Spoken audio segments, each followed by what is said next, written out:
హైదరాబాద్ లో కన్సల్టేషన్ మరియు 3,500 రూపాయల colour Doppler test Avis hospitals లో ఉచితంగా పొందండి. నమస్తే రమగారు. నమస్తే జయ. రమగారు, మనం నాయనార్ కథలు చెప్పుకుంటున్నాం కదా. అయితే ఎక్కువగా పురుషుల గురించి, అంటే మగవారే భక్తులు ఉన్నారా శివునికి, ఆడవారు లేరా? నాయనార్నిలా ఏమనాలి? నాయనారనే అంటారు వాళ్ళని. అంతేనా? ఉన్నారా రమగారు? ఉన్నారు. కారైకాల్ అమ్మని అమ్మ, ఒక అమ్మ. కారైకాల్ అమ్మన్ ప్రత్యేకమైన పేరు. అవునండి. కారైకాల్ అనేది ఒక ఊరు. అవును. అయితే ఆ ఊర్లో ఉన్న ఒక భక్తురాలు గురించి చెప్తారు. ఒకసారట శివపార్వతులు ఇద్దరు కైలాసంలో కూర్చుని ఉంటే ఒక మహాశక్తి ఏదో తల్లకిందులుగా వస్తోందట తమ వైపు. కాళ్ళు పైకి చేతుల కిందకి, చేతులతోటి నడిచొస్తున్నట్టుగా కనపడింది. ఈయన అమ్మవారు ఆశ్చర్యపోయిన పార్వతి, ఎవరో వస్తున్నారు, అదేమిటి అలాంటి స్వరూపంతో వస్తున్నారంటే ఆయన శివుడు అన్నట్ట, కారైకాల్ అమ్మని వస్తోంది మన దగ్గరికి, మన మహాభక్తురాలు ఇవిడే, పరమేశ్వరుడే చెప్పేంత భక్తి, అబ్బా మహాశివ భక్తురాలు అని చెప్పేసరికల్లా ఆమె దగ్గరకు వచ్చి పరమేశ్వరుని నమస్కారం చేసింది. స్వామికి దండం పెట్టింది, అమ్మకి దండం పెట్టింది. అయితే నువ్వు ఇలా ఎందుకు చేతులతోటి వస్తున్నావంటే, కైలాసం మీద కాలు పెట్ట బుద్ధి కాలేదు ప్రభు, నువ్వు తిరిగేది, అందుకని చేతులతో నడిచి వచ్చిందట. ఏం పాయింట్ చూడు, అడుగు పెట్టలేనక కాలుతో చేతులతో వచ్చాను అంటే ఆయన దరి చేర్చుకున్నాడు. ఏం కావాలి చెప్పు, నీకు 2 కోరికలు కోరుకోమన్నాడట. నేను ఎక్కడ పుట్టినా మళ్ళీ కనుక నాకు జన్మంటూ ఉంటే శివభక్తురాలుగానే జన్మించాలి, శివభక్తితోటే జన్మించాలి. ఏ జన్మ ఎత్తినా నాకు శివభక్తి ఉండేలాగా నాకు వరం ఇవ్వు. తర్వాత తాండవం చేస్తున్నప్పుడు, నువ్వు తాండవం చేస్తావు, ప్రతి ప్రదోష కాలంలో పరమేశ్వరుడు అమ్మవారు ఇద్దరు చేస్తారు. ఆమె లాస్యం చేస్తుంది, ఆయన తాండవం చేస్తాడు. ఆ తాండవం చేసేటప్పుడు పాదాల కదలికని వర్ణించగలిగే కవిత్వ శక్తిని ఇవ్వమని అడిగిందిట. కవితాధార అది కావాలి నాకు. తాండవం చేసేటప్పుడు కదిలే పరమేశ్వరుని పాదాలమైన కోరిక, ఆ పాదం అసలు అద్భుతమైన నర్తన అయింది, అది కావాలి నాకు అని అడిగిందట. ఈమె వర్ణించగలగాలి. నేను అలాగేనన్నట్టు ఆయన. ఈ కారైకాల్ అమ్మను కారైకాల్లో ఒక వైశ్య కుటుంబంలో జన్మించిందట. ధనదత్తుడని చాలా పెద్ద వ్యాపారి. ఆయనకి ఎంతకాలమో పిల్లలు కలగల. అలా ఉండి ఉండి ఉండి ఉండి ఉండి ఎప్పటికో శివాలయానికి తిరగ్గా ఆయనకు ఒక కూతురు పుట్టింది. అయితే పిల్ల చక్కటిదట, పునీతవతి అని పేరు పెట్టారు. ఈ పునీతవతి చిన్నప్పటి నుంచి ఆ అమ్మాయికి శివభక్తి.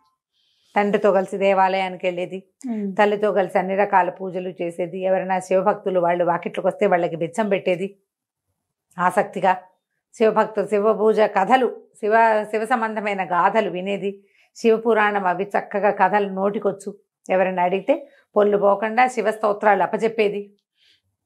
ఎంతో బుద్ధిమంతురాలుగా ఉండేది. అయితే కొంచెం యుక్త వయసు వచ్చాక అమ్మాయికి వివాహం చేద్దామని ఆలోచించి, అయితే ఆ కాలంలో నాగసముద్రం అనే ప్రాంతానికి చెందిన నిధిపతి అనే ఒక వణిక్ ప్రముఖుడు వాళ్ళ అబ్బాయి అయిన పరమదత్తుడికి ఈ పిల్లను కోరాడొచ్చి. వాళ్ళకి చాలా ఆస్పాస్తుల్ని, అబ్బాయి మంచి ఉద్యమం వ్యాపారం అభివృద్ధి చేయగలిగిన వాడు. అయితే ఈయనేమన్నాడు, ఇది ధనదత్తుడు పునీతవతి బాబు లేక ఒక్క పిల్ల, ఈ నాగసముద్రానికి ఎక్కడికి పంపను, మా ఇంట్లోనే ఉంచుకుంటా, ఇల్లరికానికి వస్తానంటే ఒప్పుకుంటానని. అంత దూరం పంపించానన్నా? అంత దూరం పంపలేను, ఇక్కడే ఉంచుకుంటానంటే ఆయనకి ఇంకో 2-3 కొడుకులు ఉండుంటారు. ఆ పరమదత్తుడిని ఇక్కడికే తెచ్చి వివాహం చేశారు. ఈ అమ్మాయి భక్తిగా శివుణ్ణి కొలిచేది, భర్తని పరమేశ్వరుడిగా భావించి చక్కగా సేవించేది. చాలా బాగుండేది. అయితే ఇతను వ్యాపారం బాగా అభివృద్ధి చేశాడు.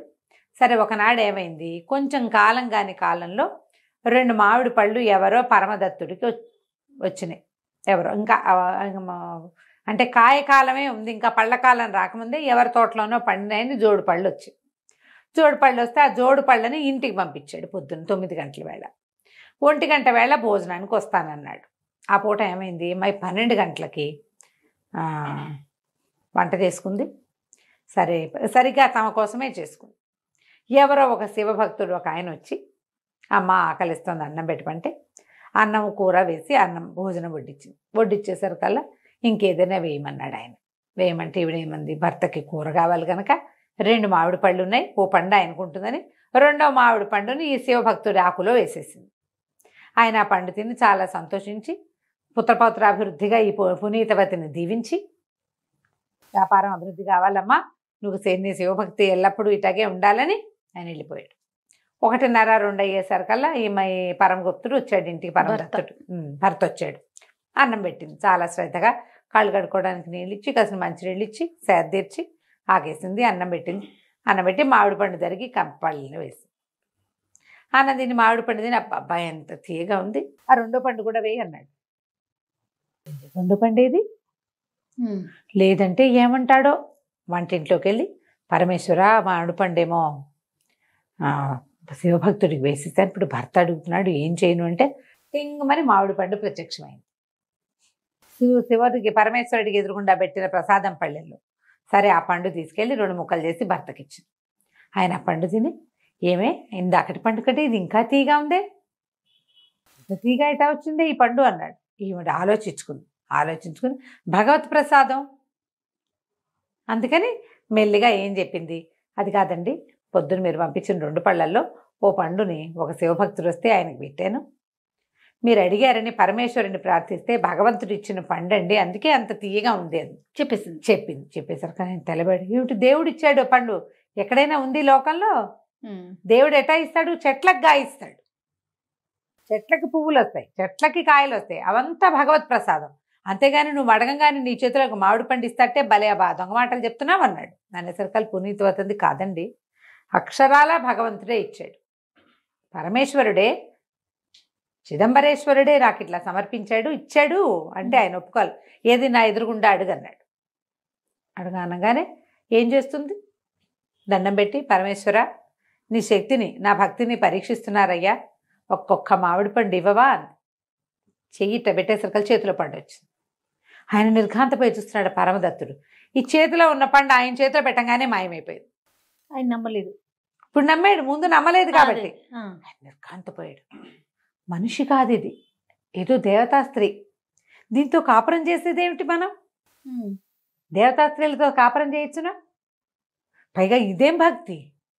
పరమేశ్వరుడు అది అడిగితే గాల్లోంచి పండు వచ్చి చేతిలో పడిందే. ఈమెతో కాపురం చేయకూడదు, ఈమెను భార్యగా ఉంచుకోకూడదని భావించాడు. ఆ పూట కూరుకుని ఏదో వ్యాపార సంబంధంగా ఎక్కడికో వెళ్ళి అక్కడే ఉండిపోయాడు. రాల ఈమె భర్త కోసం వేచి ఉంది. పాపం చుట్టాలు పక్కాలంతా ఊరెళ్ళాడు. వాళ్ళంతా వ్యాపారాలకు వెళ్ళి వాళ్ళు 3 నెలలు 6 నెలలు వ్యాపారం చేసుకుని వచ్చేవాళ్ళు. సంవత్సరాలు గడిచినా ఆయన రాల. ఈ పిల్లకి అప్పటికి వెళ్ళే 20 ఏళ్ళు అయితే తర్వాత 5, 6, 7 సంవత్సరాల దాకా రాలేదట. రాకపోతే ఏమైంది, అతను ఏం చేశాడు, వేరే ఊరు ఎక్కడికో వెళ్ళిపోయి అక్కడ వ్యాపారం డెవలప్ చేసుకుని వివాహం కాలేదని చెప్పి అక్కడ ఇంకొక అందాల భరణం చూసి పెళ్లి చేసుకున్నాడు. కూతురు పుట్టింది. ఆయన పునీతవతి అని పేరు పెట్టాడు, భార్య పేరే పెట్టుకున్నాడు. ఒక 8-9 సంవత్సరాలకి ఈమెకి ఇంకా 30 ఏళ్ళు రాకముందే ఈ ఫలానా గ్రామంలో ఫలానా నగరంలో ఈయన ఉన్నాడు, పరమదత్తుడు ఉన్నాడు, పునీతవతి భర్త అక్కడ ఉన్నాడని తెలుసుకున్నాడు. చుట్టాలు పక్కాలు వ్యాపారాల్లో తెలిసిపోతాయి కదా, అమ్మాయి మీ ఆయన అక్కడ ఉన్నట్టు అక్కడికి వెళ్దు కానీ పదంటే, మరి భర్తని వివాహం చేసుకుని భర్త భోగించడానికి ఈ శరీరం అని భావించింది ఆవిడ. అందుకని చుట్టాలు పక్కాలు అందరితో కలిసి ఆ ఊరు వెళ్ళిందట. ఆయనది ఒక చిన్న పెద్ద సంస్థానం లాగా ఉంది. ఈమెను చూసేసరికి ఆ దేశపు రాజుగారు కూడా ఉన్నాడట అక్కడ. కాళ్ళు ఉనికిపోయినాయట అతనికి, భయంతో ఉనికిపోయేట వచ్చేసరికి. ఆ రాజు అన్నట్టు, అదేమిటి అంత భయపడుతున్నావు అంటే, ఈమె దేవతా స్త్రీ అండి, అందుకే నీ పేరు నేను మా కూతురు కూడా పెట్టుకున్నాను, నా కూతురు పేరు కూడా పునీతవతే అనేసరికి దేవతాస్త్రీ ఏమిటయ్యా మామూలుగానే కనపడుతుందంటే, కాదండి ఇప్పుడు దేవతాస్త్రీ గాల్లోంచి మామిడి పళ్ళు పుట్టించగలదు, నేను ప్రత్యక్షంగా చూశాను అనేసరికి చుట్టాలు పక్కాలంతా చేరి, ఈ పునీతవతి దెబ్బాయి భార్య ఫలానా ధనదత్తుడి కూతురు, పెళ్ళై 8 సంవత్సరాలు అయింది, 8 ఏళ్ళ నుంచి తను కనపట్టలేదు అని రాజుగారికి చెప్పారు. అతను అన్నాడు, ఈమెను నేను భార్యగా స్వీకరించను, ఈమె దేవతాంశ కలిగిన స్త్రీ, నాకు మనుషులే కావాలి, నేను ఈమెతో కాపురం చేయను, స్వీకరించను అనేసరికి ఆమె నిర్ఘాంతపోయింది. ఇన్నేళ్ల నుంచి ఈ భర్త కోసం వేచి ఉన్నాను కదా, ఈ యవ్వనము సౌందర్యము ఎప్పటికప్పుడు చక్కగా ఒంటికి నలుగు పెట్టుకుని స్నానం చేసి భర్త భోగించడం కోసమే కదా శరీరం, అతనికి సంతానాన్ని కనిపెట్టడం అదే కదా వారి స్త్రీ కర్తవ్యం. దాంతో ఆవిడ అసహించుకుని ఆవిడ అనుకుందిట, నా భర్తకి ఉపయోగపడిన ఈ శరీరం వద్దు, నాకు ఈ అవయవ సౌందర్యము వద్దు, ఈ చర్మ సౌందర్యము వద్దంటే జనాలు చూస్తూ ఉండగానే ఆ శరీరంలో ఉన్న మాంసం కండలన్నీ హరించుకుపోయి ప్రేత రూపు వచ్చేసిందట ఆమెకి. భగవంతుని ప్రార్థించింది, ఈ సౌందర్యం ఎందుకు, అందరూ ఏమంటారు, నన్ను ఏమనుకుంటారు, నేను అతని కోసం కదా 7-8 ఏళ్ళ నుంచి ఈ శరీరాన్ని నేను ఎందుకు పోషించాను, భర్త కోసం పోషించాను, అతనికి నేను వద్దన్నాక ఇంకా శరీరం ఎందుకు, నాకు భగవంతుడే చాలు, నాకు శరీరం అక్కర్లేదంటే సన్నగా అయిపోయి ఎముకలు బయటపడి చూస్తుండగానే అది అయిపోయింది. జనమంతా ఆశ్చర్యపోయి సాగిలిపడి దండాలు పెట్టేశారట ఆమెకి. ఇక శివ పూజలోనే గడపటం మొదలుపెట్టింది. కారెక్కాలమ్మని అనేవారు ఆ పునీతపతిని. ఆమె ఎంతకాలమో పరమేశ్వరుడిని పూజించి కాలం తీరిన తర్వాత కైలాసానికి వెళ్ళింది. అబ్బా, ఆ కైలాసానికి వెళ్తూ వెళ్తూ కాళ్ళతోటి వెళ్తే పరమేశ్వరుడికి అవజ్ఞగా ఉంటుందని తిరగబడి చేతులతో నడుచుకుంటూ కైలాసానికి వెళ్ళింది. అంత భక్తురాలు, అంత భక్తురాలు. ఆమె అడిగింది అడిగినట్టు ఎట్లా అయిపోయిందో చూడండి. ముందు నా భర్త కావాలి, నాకు రావాలి ఇలాంటి వాడు కోరుకోవాలి. కాలక్రమాన్ని ఎలా జరుగుతుందో అలా జరగాలని కోరుకుంది అంతే. దాని మీద ఆలోచించాల. ఎప్పుడైతే తనకి శరీరం వద్దనుకున్న శరీరం శుష్కింపు చేసుకుందో ఆమె యొక్క మహత్యము, ఆమె యొక్క భక్తి ప్రపంచానికి తెలిసిపోయింది. కారెక్కాలమ్మనికి ఆవిడ కూడా మందిరం ఉంది ఇప్పుడు. ఉందండి, ఇప్పటికీ ఉంది తమిళనాట. చూడండి, నాయనార్లలో స్త్రీలు కూడా ఉన్నారు. ఆమె కారెక్కాలమ్మని పేరుతోటి గుర్తింపబడింది. ఆమెను కోరుకుంటే భార్యాభర్తల మధ్య సంబంధ బాంధవ్యాలు బాగుపడతాయని చెప్తారు. ఈ నాయనార్ల గాథలు ఎన్ని సంవత్సరాల క్రితం ముందు వీరమ్మ గారు మనకి? సుమారుగా ఈ 2000 సంవత్సరాల నుంచి జరుగుతున్నవే ఇవి. చోళులు పాండ్యుల కాలాల్లో కూడా జరిగినాయి. ఆ భక్తులు ఉన్నారట. వాళ్ళు డైరెక్ట్ గా స్వర్గానికి వెళ్ళిన వాళ్ళు అంతే, కైలాసానికి చేరిపోయిన వాళ్ళు మన ముందే ఉన్నారు భక్తులు, పరమ భక్తులు. అదే అద్భుతం రమ్మ గారి. కార్తీక మాసంలో ఇలాంటి స్టోరీలు వినగలిగేంత అదృష్టం దక్కటం నిజంగా చాలా సంతోషం అనిపిస్తా ఉంది. మీకోసం నేను చదివాను, నేను కూడా అదృష్టవంతురాలిని. నమస్తే అండి. నమస్తే జయ.